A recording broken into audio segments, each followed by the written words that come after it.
Est-ce qu'on peut partir sur l'idée que du coup ce qu'il faut qu'on trouve un peu à travailler, c'est aussi du coup les blessures qui nous arrivent dans la vie. Si elles sont importantes. Oui, c'est important. Ça nous blesse vraiment. Et, voilà. Ouais.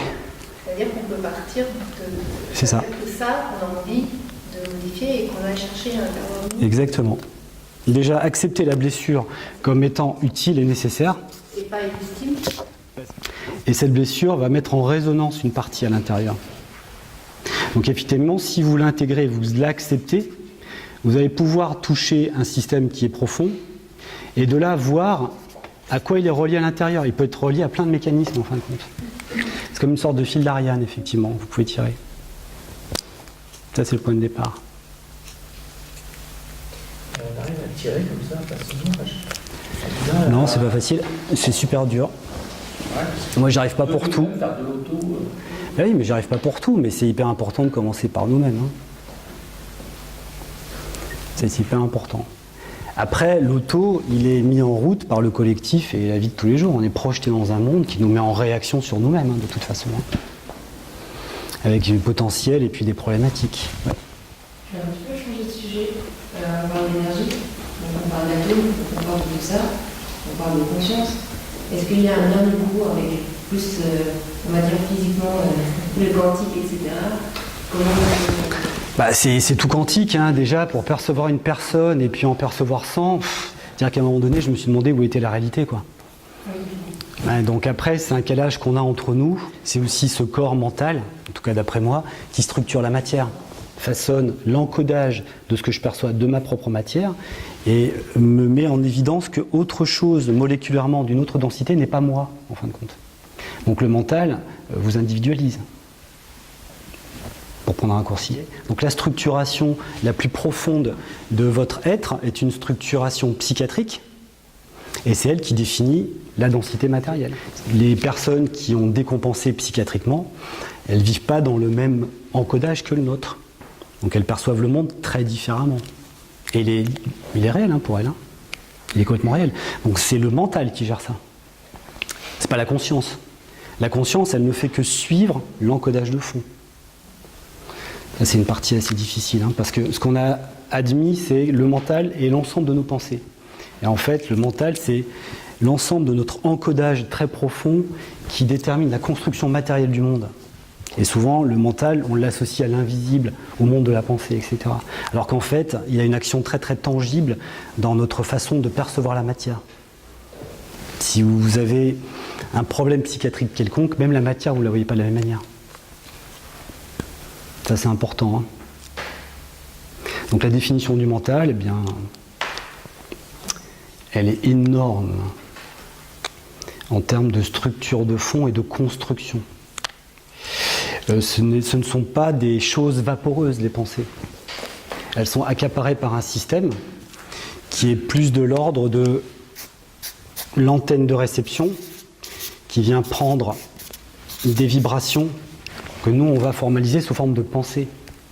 Chacun pense différemment parce que la construction de chacun d'entre nous est différente. Donc on va prendre ces vibrations qu'on peut appeler la pensée et leur faire... comment dire, les mettre en syntaxe d'une manière très très différente, vous et moi. Vous comprenez? Pas trop difficile ça? Ça veut dire qu'en fait, votre cerveau est plus un émetteur-récepteur que celui qui pense. C'est comme si c'était un processeur qui va capter des pensées et qui, en fonction de la façon dont est construit ce processeur, a une manière de concocter de la pensée en fin de compte. Et c'est tellement rapide et instantané que vous vous dites tiens, ça c'est ce que je pense, mais en fait c'est ce que vous avez interprété du monde des phénomènes ou du monde de la pensée. La pensée, c'est pas forcément quelque chose que vous créez. C'est comme, vous êtes comme un processeur, je me répète, qui prend des tonnes d'informations et qui pose avec ce que vous êtes une équation, une pensée. Je pense ça, d'accord? Mais c'est un traitement de l'information, la pensée. Ça n'existe pas en tant que tel, en fin de compte. Ça va? Et c'est pour ça que dans le pouvoir de l'intention, de force créatrice, etc., quand on pense, par exemple, on bonne santé, ça peut fonctionner comme ça peut ne pas fonctionner. C'est ça. Selon l'encodage de la personne. Eh bien, tu as tout compris. Ça veut dire que ce que tu penses n'influe pas forcément sur toi. Ça dépend de ton encodage. T'as beau te dire, tiens, je veux plein de sous, je veux plein de sous, j'ai plein de sous. Dans 10 ans, t'en auras pas forcément plus. Donc on capte des ondes en fait. C'est ça. On capte des ondes. C'est ça. On capte des ondes. Si je te regarde, c'est des tonnes d'informations, beaucoup que je ne peux pas quantifier, ça va trop vite, en émission-réception tout de suite. Et toi, c'est égal. Et tu me ponces que t'es, quoi, en fin de compte. On n'existe pas vraiment, comme on dit. Il y a beaucoup de plans et notre niveau de fonctionnement n'est qu'un plan parmi les niveaux, en fin de compte, pour répondre à ta question. Donc ça rejoint un peu la physique quantique, hein. Heureusement que ça avance aussi de ce côté-là, quoi. Donc en fait, on est multiplans en même temps et on a choisi un mode d'expression. Alors forcément, le mode d'expression qu'on choisit, qui est normal et logique, hein, ne peut pas exprimer forcément tous les autres plans en même temps. Hein. Il y a beaucoup d'autres plans qui nous constituent, qu'on ne sent pas à travers nous. Nous, ce qu'on en voit, c'est le produit. C'est ça qui est difficile C'est pour ça que c'est difficile à bouger. Certaines choses sont difficiles à bouger, parce qu'on n'en voit que le produit et le résultat d'une totalité. Alors, Le bonheur, c'est quoi pour vous? pour moi, le bonheur, c'est d'arriver à continuer à exister et à essayer de m'adapter au monde tout le temps, en fait. Et à pouvoir rester en équilibre affectif, principalement. C'est ça, ma définition personnelle du bonheur. Et déjà au niveau affectif par rapport à moi-même. C'est-à-dire accepter comment je fonctionne et rester en équilibre par rapport à mon fonctionnement. C'est ma définition personnelle. Donc c'est très affectif par rapport à moi, en fait. C'est ça qui m'importe. Ce que j'apporte, j'en sais rien. C'est pas à moi de le dire. Et l'hypnose, vous en pensez quoi? Parce que l'essence, c'est justement c'est parler à l'inconscient. Ouais, vous conduisez, vous êtes en état de conscience modifié. Vous arrivez quelque part, vous ne savez même pas comment vous êtes arrivé. Vous êtes en train de penser à des tas de choses. Donc vous êtes moitié dans votre, vision extérieure de sécurité, pour avoir des informations minimum sur la route, mais vous êtes dans votre petit monde intérieur quand vous conduisez en même temps. Donc l'hypnose, c'est favoriser cette espèce d'état de conscience pour essayer de faire en sorte que quelque chose d'inconscient se synchronise dans le conscient pour aller mieux, par exemple. Mais ça, il faut demander plus aux hypnothérapeutes à quoi ils servent. Oui, mais vous y croyez, parce que... J'y ai pas à y croire, c'est vrai. Ça peut changer quelque chose, améliorer... Mais c'est comme toutes les thérapies, ça dépend, hein, ça a sa place, ça va pas tout résoudre. Ça résoudra peut-être une petite partie de quelque chose qu'une autre personne ne nous a pas résolu. Mais ça ne résout pas tout. Elle résout juste une fréquence vibratoire particulière. Et encore, si le praticien a la bonne fonction chez vous. Donc il y a des séances d'hypnose qui vont fonctionner, d'autres qui ne fonctionneront pas. D'ailleurs, tout le monde n'est pas hypnotisable. C'est quoi une personne qui a tout résolu? Je sais pas, ça n'existe pas pour moi. C'est pas le but de la vie pour moi. Donc c'est pas du tout quelque chose qui rentre dans mes perspectives. Une valeur, non? Parce qu'on parlait de... Pas pour moi, c'est pas une valeur de tout résoudre. C'est quoi le but de la vie alors? Pour qui? Pour toi ou pour moi? Le mien, je te l'ai donné, mais le but de la vie pour toi, ça peut pas être le même que le mien. Moi, je te l'ai dit, c'est une question d'affect avec moi-même. Le but de la vie, pour moi, c'est ça, c'est d'être en équilibre affectif avec moi-même sur toutes mes perceptions et d'arriver à les exprimer dans le monde. C'est ça le but de ma vie à moi. C'est quoi les niveaux vibratoires? Les niveaux vibratoires, c'est une façon de parler d'une information. Tu as des millions de niveaux vibratoires. Tu as des niveaux d'information. Donc les informations se mettent en résonance. Quand tu aimes quelqu'un, tu es sur une certaine fréquence vibratoire. Okay, donc on peut parler de niveau vibratoire. C'est ça qu'on entend par niveau vibratoire. C'est qu'est-ce qui correspond à ce moment-là par rapport à ce que tu ressens. Quel est le lien entre les choses, le niveau vibratoire. Il n'y a pas 10 niveaux vibratoires, ni 100, il y a des millions de niveaux vibratoires. Il y a des milliards de vibrations. Et qu'est-ce qui fait qu'on passe d'un état vibratoire qu'on ne sent pas dans son corps à une certaine époque de sa vie, ça vibrait, et puis que 1 an après, on sent des choses qui vibrent. Ah ben parce que tu es en restructuration permanente. Hein. C'est ton expérience qui fait le retour de ta restructuration. C'est ce que je vous ai dit tout à l'heure. La vie, pour moi, c'est l'expression de toutes tes structures qui vont être mises en mode comparatif sur des logiques de fonctionnement. Donc tu vas vivre d'une manière logique et à un moment donné, tu vas devoir changer de logique. C'est ça. Donc ce qui fait qu'à un moment donné, les choses vibrent plus parce que tu es dans une autre logique, tout simplement. Mais par contre, tes niveaux vibratoires, tu les as tous ensemble. Hein. C'est des milliards de vibrations en même temps. Simplement, à un moment donné, tu es plus calé, toi, sur une expérience qui va en concerner certains, et à d'autres moments de vie, tu vas peut-être basculer sur d'autres niveaux de façon de concevoir l'existence. Donc tu n'as pas un niveau vibratoire et puis un autre, tu es l'ensemble, tu as envie d'une certaine proportion à un moment donné, en tout cas consciemment, de ce que toi tu peux percevoir, et puis ta vie est constamment en train de muter, donc tu vas bouger ou pas, hein, certaines définitions à l'intérieur, certaines logiques, tu peux même changer de comportement.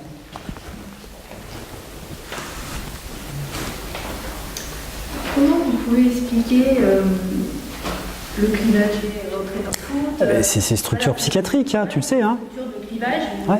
Voilà, en psychiatrie, C'est ça. le terme clivage. Oui, absolument. Donc en fait, c'est l'ambivalence d'une personne, Mais comment une même personne peut fonctionner de manière parce que tu es habité par plein de processus différents. Là, tu as le côté gentil, tu as le côté méchant. Voilà. Il va toucher d'un côté. Oui, je sais de qui tu parles, ok. Mais en fait... Ouais, c'est ça. Donc en fait, il peut exprimer quelque chose de pas gentil et à l'intérieur de lui, une fois que cette partie hyper déstructurée s'est exprimée, il peut basculer sur une autre partie de lui-même. Tout est possible. On est multiple à l'intérieur. Hein. Ça, c'est justement comme les gens qui ont une sorte de suicidaire à un moment donné, qui se lèvent le matin, ils jettent par la tête, et c'est pas pour toi. Et non. Abominable, elle s'est levée le matin, elle s'est jetée par la tête. Mais c'est ça. Elle a de la chance, elle s'est pas tuée. Elle n'a pas su l'expliquer, c'est une impulsion. Mais c'est ça. Et après, elle a guéri, et puis elle a vécu sa vie courant, et c'est ça. Oui, c'est ça. Bah, on est multiples, hein, de toute façon. Quand il y a des parties de nous-mêmes qui prennent le dessus, c'est difficile. Ça peut être très très difficile. Est-ce que ces perceptions, ces méta-perceptions, etc., est-ce que ça s'améliore pour des gens ou pas, comme moi? Oui, ça s'améliore, bien sûr. Mais c'est une logique, c'est pas que ça s'améliore ou pas. Ça peut se travailler, ou ça peut se... Oui, mais c'est une logique. C'est, comment dire, est-ce que c'est utile dans votre vie ou pas? Parce que tout le monde perçoit les informations que je perçois. C'est impossible autrement. On est tous construits sur des modèles qui nous permettent individuellement de gérer des milliards d'informations. Ensuite, c'est qu'est-ce qu'on en fait, qu'est-ce qu'on n'en fait pas. Il y a des personnes, c'est plus intéressant pour elles, dans le cadre de la vie qu'elles ont posée, de ne pas ouvrir certaines portes. Je le dirais plutôt comme ça. Et moi, dans le cadre de vie que j'ai posé, c'était plus intéressant peut-être d'ouvrir certaines portes. Donc tout peut se travailler à un certain moment, mais après, il faut se demander qu'est-ce que ça vous apportera. Ça apporte quoi? Est-ce que vous avez besoin de vous modifier? Est-ce que vous n'êtes pas bien déjà comme ça? Une curiosité? Ah bah, curiosité. Tout simplement, ouais. Vous verrez. Thème du pouvoir. Le pouvoir. Ah non, ça donne un pouvoir pour moi, c'est une curiosité sur quelque chose que je connais pas, tout simplement, que je ne ressens pas, que je vois pas, que... Ben oui, mais ça donne un pouvoir supplémentaire d'imaginer. Une liberté. Imaginons que tout d'un coup, moi, j'ai des perceptions, enfin de plus en plus de perceptions, j'ai celles que j'ai, mais clairement, ça donne une sensation de pouvoir. C'est plus quand même. Perception. Mais c'est comment ça va pouvoir? Plus, moi je pense pas qu'il soit moins ou plus. Je pense pas que les individus soient plus ou moins. Vous le ressentez pas comme un pouvoir? Oui, mais vous, dans votre vie personnelle, est-ce que justement, c'est pas quelque chose qui vous donne un certain peut-être... Peut-être une tendance. C'est ça la question. Ah bah ça me donne des attributs. Oui, bah évidemment, ça me donne des facilités pour certaines choses, oui, bien sûr. Mais pas pour tout, hein, pas pour l'ensemble de la vie. J'échappe pas aux maladies, j'échappe pas à la mort. C'est un talent comme un d'autre à exploiter. Oui, c'est ça. C'est un artiste, voilà. Chacun son développement, ouais, bien sûr.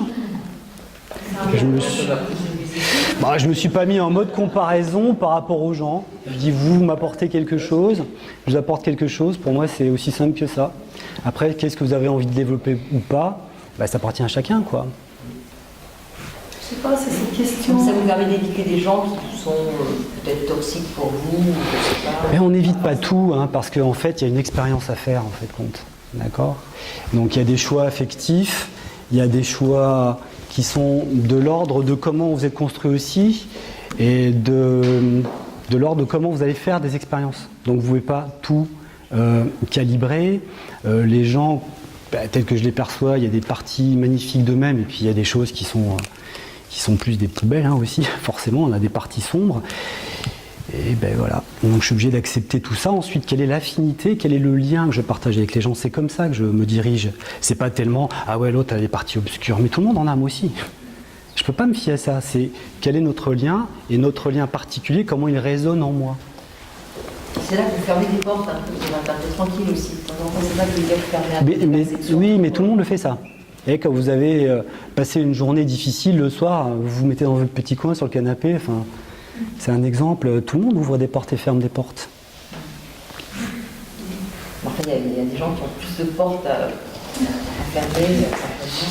Parce que c'était un chemin. C'était un chemin aussi sur lequel, à un moment donné, j'ai dû faire des choix et poser des actes particuliers.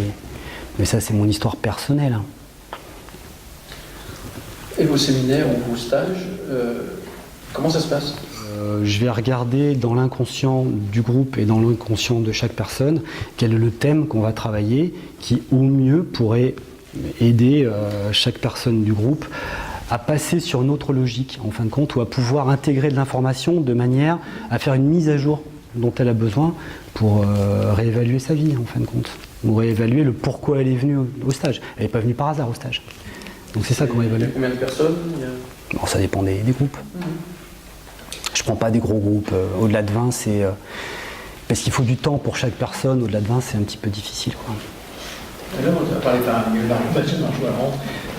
C'était à distance, tu as communiqué avec Marjo à distance. Oui, je la traite à distance, oui. Ouais, et donc, c'est possible aussi de voir à distance, comme ça, sans voir de visu la personne ? Oui. D'accord. Mais il y a beaucoup de magnétiseurs qui le font, en fait, déjà. Mais tout est spirituel. Mais là, est-ce que c'est... Alors pour moi, ce que je raconte là, c'est tout. Je ne fais pas de distinction entre le spirituel ou le non spirituel. C'est que de l'humain dans le potentiel humain. Vous comprenez ? Pour moi, il n'y a pas de spirituel. C'est un mot que je ne pose pas. Parce que c'est un mot qui est galvaudé, qui veut dire que le spirituel, c'est autre chose que ce que tu es. Or, ça ne me convient pas. À moi. Ça peut convenir à beaucoup de personnes. La vie spirituelle, c'est ta vie au quotidien, sur toutes tes parties. Mais c'est la même chose pour moi. La façon dont tu vis, c'est spirituel. Tes capacités sont spirituelles, tes ressources sont spirituelles. Tout est spirituel. Donc, parce que moi j'ai une amie qui est médium et qui travaille avec des guides, des choses comme ça, donc ça vous est... par téléphone, est-ce que effectivement, voilà, Oui. travailler... donc ça c'est quelque chose qui vous aide, c'est pas guide, pour vous ça ne veut rien dire. Oui, pour moi. Parce que le guide, en fait, c'est une partie de toi la plupart du temps. Le guide spirituel, c'est une partie de toi la plupart du temps. Oui, c'est un des groupes, en fait, Ouais. des vingtaines, trentaines de personnes qui sont derrière moi, quoi, c'est ça. Tu as des niveaux de fréquence qui peuvent trier et recevoir de l'information à d'autres niveaux que ton état ordinaire. Donc quand tu appelles le guide spirituel, tu appelles ces niveaux de conscience en fait. Donc c'est la terminologie en fait qui change. C'est la terminologie qui change. Est-ce que ça va vers un plus grand amour universel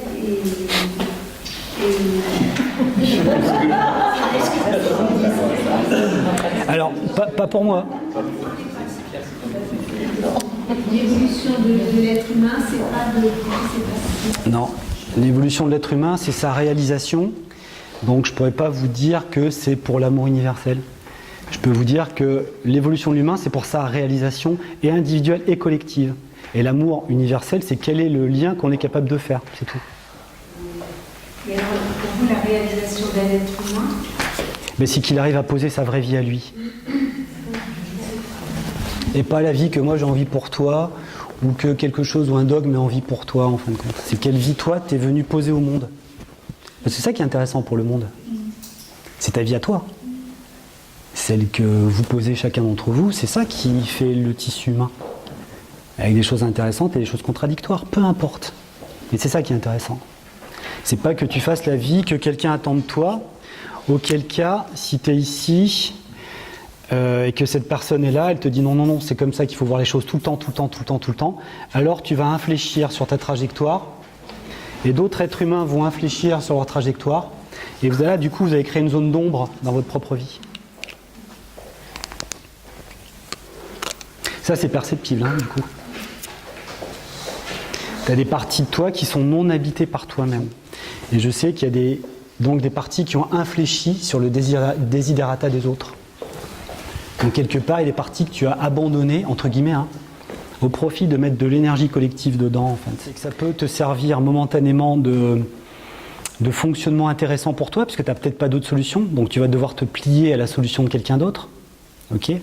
Mais si c'est tout le temps, alors à ce moment-là, tu n'es plus dans ta vie à toi, en fait. Tu es infléchi sur la vie de quelqu'un d'autre.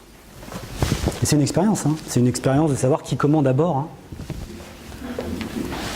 C'est pas des expériences très faciles, ça. Tu veux dire? J'aurais bien voulu avoir notre opinion sur les nouveaux enfants qui arrivent et on parle des enfants hypersensibles qui ressemblent beaucoup à quelque chose. Bah, l'être humain, de toute façon, il fait des mises à jour tellement fortes tous les jours. Vous avez bien vu que tout bouge très très vite. Hein. Les niveaux d'information s'accélèrent. Donc nous, je suis né sur un modèle 1966. Forcément, mon processeur, il va avoir de plus en plus de mal à se mettre à jour. Donc apparaîtra la logique de la mort. Et il vaut mieux que j'arrête là, et puis que je reprenne une vie ailleurs, avec un nouveau cadençage. Donc évidemment, les enfants qui sont nés dans un monde déjà avec une vitesse comme ça, eux, ils naissent adaptés à cette vitesse. Nous, on est déjà nés dans des mondes plus lents. On a dû s'adapter. Eux, ils naissent avec des vitesses beaucoup plus rapides. Mais c'est une logique de vie, hein, tout simplement. Donc, leur microprocesseur, si on parle informatique, entre guillemets, hein, pour essayer d'avoir un langage de compréhension, bah, lui, il est dans le temps. Hein. Comment on peut l'aider? Parce que vous avez vécu. Alors, ça va peut-être te décevoir, mais tu ne peux pas vraiment l'aider, puisque lui, il est né sur un cadençage très différent du tien. Avant, le temps était très lent sur plusieurs générations. Il y avait à peu près les mêmes repères. Là, aujourd'hui, les enfants sont sur des repères tellement rapides qu'ils vont régurgiter ce que tu vas faire pour eux. enfin, les enfants aujourd'hui font une expérience de vie supérieure à nous. Ouais. Ah ouais, alors bah, ça c'est sûr, oui, bien sûr. Donc qu'est-ce que tu peux leur apporter à part un cadre de vie eux, ils sont faits pour innover, emmener de la créativité. Donc tout ce que tu vas emmener qui est pas très... Enfin, qui veulent régurgiter de leur système, tu vas aller en frontal, hein, tu vas te les prendre de face. Hein. Tu vas tout de suite le savoir. Hein. Donc c'est un petit peu le souci actuel, c'est justement de pouvoir les aider. On ne peut pas faire grand-chose. À part leur donner une structure rassurante et apaisante. Dans les premières années, beaucoup d'insouciance, qui vit avec trop de contraintes de poids, de responsabilité, etc. Mais ça, après, voilà, c'est à chacun de faire selon ce qu'il pense être. C'est pas à moi de donner un modèle d'éducation. Hein. Est-ce que vous avez parlé d'incarnation, de réincarnation? Donc, est-ce que vous pouvez expliquer un petit peu justement comment on peut... qu'est-ce qui se réincarne en fait? Okay. Ouais, c'est intéressant. Alors ça, c'était dans une de mes dernières conférences, je ne sais pas si vous avez vu, mais parce que j'ai l'impression de me répéter, je ne vais pas vous embêter avec ça tout le temps, mais on va faire une ligne du temps, puisqu'on parle de vie successive, on fait une ligne du temps. Et puis on va poser moins 500, on va poser le 8e siècle, on va poser le 10e, le 12e, et puis 2018, tiens, du coup. Donc il semblerait que la vie existe depuis une infinité de temps, et qu'elle aille se propager jusqu'à une infinité de temps. Donc on est vraiment sur moins l'infini, plus l'infini, on a du mal à rationaliser. Hein. En plus aujourd'hui on a des télescopes, donc on voit encore plus que l'univers est manifestement sans fin. Donc on a une notion d'éternité dans cette ligne du temps. Mais il n'empêche qu'on la vit bout par bout. Hein. De notre naissance à notre mort, c'est qu'un petit bout de toute manière. Corps et esprit, qui ensemble font la fonctionnalité de votre individu. Donc pour moi, il n'y a pas de dissociation de corps, il n'y a pas de dissociation d'esprit. Il n'y a pas, comme on entend souvent parler, un corps et un esprit qui rentrent dans un corps. Il n'y a pas ça pour moi. Il y a la même totalité vibratoire, corps et esprit en même temps. Il y a juste une expression corporelle, le corps, et une expression plus invisible, qu'on va appeler l'esprit. Mais de la même chose, en fait. Et on le sait de mieux en mieux, hein, le corps est lié à l'esprit est lié au corps. Vous n'êtes pas bien dans votre esprit, votre corps est en panne. Vous n'êtes pas bien dans votre corps, l'esprit est en panne. Donc en fait, ce qui s'incarne, c'est juste une singularité, corps-esprit, mais qui n'est pas pilotée par une logique temporelle, mais par une logique intemporelle. Ce que les anciens appelaient l'âme. Mais le pilote, lui, il est sur un niveau intemporel. Il n'est pas sur un niveau temporel. Donc c'est ça qui est un petit peu difficile à comprendre, c'est que la logique d'incarnation n'est pas une logique linéaire dans le temps. C'est pas moins 500 qui conditionne le 8e siècle, qui conditionne le 10e siècle et qui conditionne le 12e siècle. Mais c'est une logique intemporelle d'un pilote qui est dans l'intemporalité et qui gère plusieurs incarnations en même temps. Mais voilà, la temporalité, elle est juste dans les morceaux choisis d'incarnation que tu fais et qui ne sont pas liés en lien de cause à effet direct, mais qui sont reliés par une âme, comme l'exprimaient les anciens, mais qui fonctionnent sur un niveau intemporel. Donc il y a une logique totalement intemporelle. Elle pose des thèmes dans une incarnation. Ça fait que ta vie représente le thème, l'émanation de quelque chose d'intemporel dans du temporel. L'émanation intemporelle, elle est capable de fonctionner sur plusieurs niveaux de temporalité en même temps. Et à chaque fois que tu fonctionnes dans un niveau de temporalité, en 2018 par exemple, tu apportes de la solution peut-être pour d'autres niveaux de temporalité. C'est comme ça que je le perçois. Donc elles sont... n'existe plus. Pardon. Mais si, la temporalité, vous l'avez dessinée à l'horizontale, Ouais. pour moi, elle est plus en même temps. En même temps, là, on la voit comme ça. Oui, mais en même temps, si je ne dessine pas horizontal à plat, on ne comprend rien. Mais du coup, Non, normalement... Donc, tu as raison, c'est une ligne temporelle, mais c'est comme une boucle. Mais elle est sur un plan en 3 dimensions. Ici, il n'y a que 3 dimensions. Tu as une longueur, une largeur et une hauteur, ce qui fait un volume. Dans ce volume, tu peux te déplacer. Et en fonction de cette vitesse, ça te donne un espace et un temps. Donc, tu n'as que 3 dimensions, plus l'espace et du temps, ce qui est déjà énorme. Mais il y a d'autres niveaux qui ne fonctionnent pas avec 3 dimensions. Il y a plein d'autres dimensions. Et le système de pilotage de ton âme, elle n'est pas sur un niveau temporel. Il y a bien quelque chose qui la relie, où tu en es une expression, mais c'est une logique intemporelle. Complètement intemporelle. Donc les liens de cause à effet d'incarnation, ils ne sont pas dans la ligne temporelle, ils sont dans le transfert d'informations entre l'intemporel et le temporel en fait. L'incarnation, une incarnation, c'est une totalité. Une autre incarnation, c'est une autre totalité. Et ainsi de suite. Et ça peut fonctionner en même temps. D'après ce que je perçois, hein, mais... D'accord ?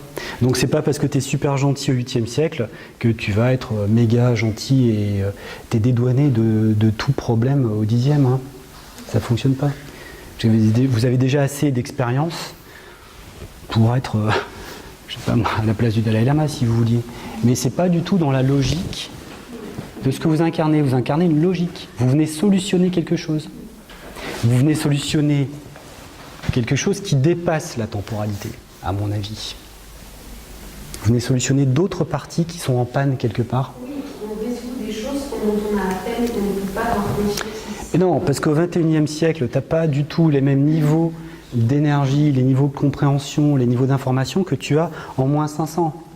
Donc peut-être qu'il y a quelque chose qui est resté en panne dans la compréhension ici, qui va pouvoir redémarrer ici, tu comprends? Et qui va se transférer tranquillement. Ok, parce que ça crée des angoisses ici, là. Donc la manière de purger l'angoisse en moins 500 que tu as de ne pas comprendre le monde, tu vas pouvoir l'éponger en comprenant quelque chose d'intéressant pour l'ensemble de tes systèmes en 2018. Parce que tu n'as pas le même niveau d'information en 2018. C'est beaucoup plus élaboré. Donc tu peux avoir accès à beaucoup plus de réponses. Rien que les concepts que vous avez à l'intérieur de vous, ils sont énormes, ils sont colossaux. Vous en rendez pas compte, mais une personne au 8e siècle, ou en moins 500, ces niveaux de concepts qui sont zéro, hein, c'est même pas écrire ni lire. Vous avez dès le départ des niveaux, vous, de conceptualisation et de transit et de travail de l'information qui est colossal, hein, qui est beaucoup plus fort qu'un philosophe grec. Et bien sûr. Lui, il a fallu qu'il dépasse le modèle pour avoir des niveaux d'information colossaux. Vous êtes né déjà comme ça avec. Vous avez déjà de la facilité à intégrer des concepts et travailler avec de l'info. Énormément. Et moins que ceux qui sont nés en 5000 ou en 5000. Plus. Tu as été beaucoup plus élaboré que quelqu'un en moins 5000. Hein. On parle de 2018, parce que là, il est au-dessus Ah, de nous. oui, oui. On est moins évolué que ceux qui sont en 5000. Oui, pardon, j'ai compris moins. Oui. Oui, j'ai compris moins 5000 aussi. Oui, oui, plus. Oui, oui, bien sûr. Eh bien oui. Donc ils te donnent aussi, eux, à leur manière, une compréhension qui parfois peut transiter jusqu'à ta compréhension d'aujourd'hui. Hein. Mais sauf que ton processeur, comme le mien étant limité à un niveau, avec la meilleure volonté du monde en plus 5000, tu vas faire exploser un processeur du 21e siècle hein, si tu introduis de l'information trop forte. D'accord ? On a une limite de compréhension. Je parle en termes de microprocesseurs parce que c'est assez élaboré et ça peut correspondre un peu à une logique d'informatique, mais c'est pire que ça. Hein. L'être humain n'est pas du tout dans un système microprocesseur, mais c'est ce qui peut ressembler le plus pour qu'on ait un langage commun en fin de compte. Mais tu as une limite de gestion et d'intégration de l'information en fait.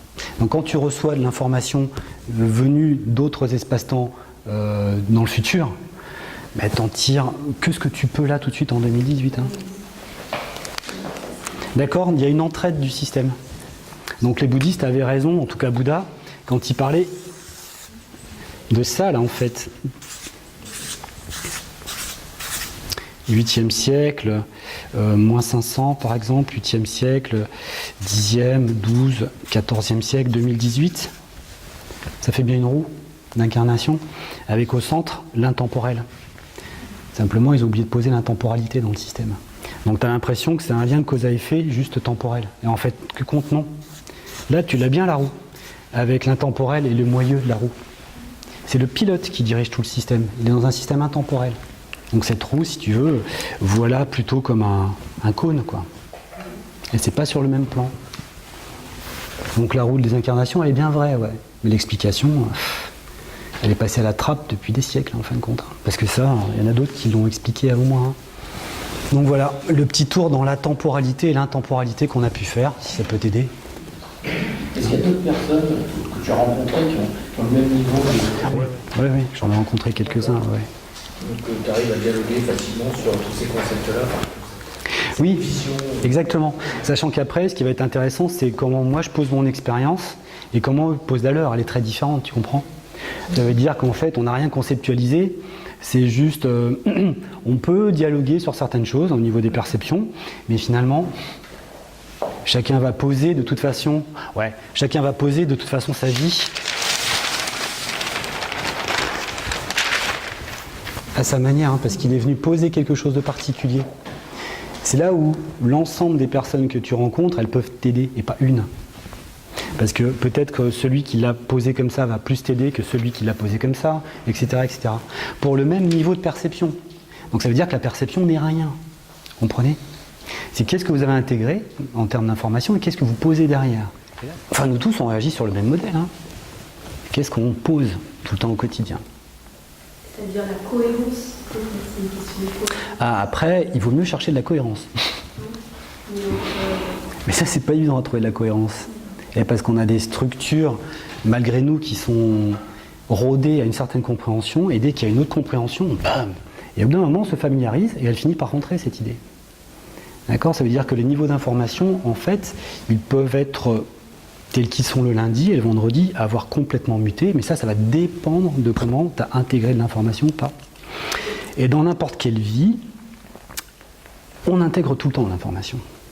Tout le temps, tout le temps, tout le temps, tout le temps. Pas à la dose qu'on souhaiterait, et parce qu'on a des souhaits conscients, et puis il y a ce qui se passe de toute façon. Mais tout le monde intègre de l'information en permanence, en fin de compte. Et il y a aussi le moment où on sent qu'on intègre l'information, mais qu'elle ne rentre pas.